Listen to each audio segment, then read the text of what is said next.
আমরা আজকের এই দিনটির জন্য অপেক্ষা করছিলাম এবং মাননীয় প্রধানমন্ত্রীজি নরেন্দ্র মোদীজির যেভাবে রাম মন্দির প্রতিষ্ঠা করেছে সেই জায়গায় আজকের দিনে এখানে রামলালা ওনার প্রাণ প্রতিষ্ঠা করবে এবং সারা ভারতবর্ষ আজকে রামময় হয়ে গেছে।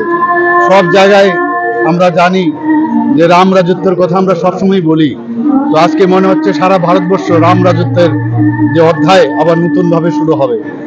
এবং সুশাসন কাকে বলে একমাত্র রাম রাজত্বের কথা যদি আমরা স্মরণ করি তখনই মনে হয়।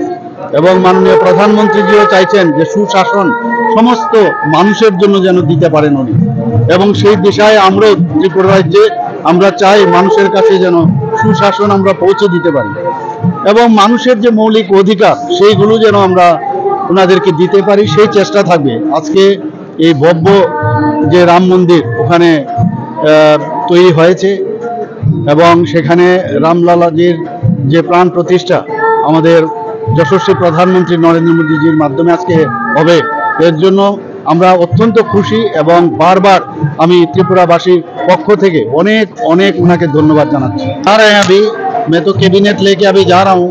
4 तारीख हम अभी शेड्यूल हुआ है। 4 तारीख पूरा कैबिनेट लेके हम अयोध्या में जा रहे हैं और 4 तारीख कल दिल्ली और 5 तारीख अयोध्या में जाने का अभी तक मतलब ये शेड्यूल है।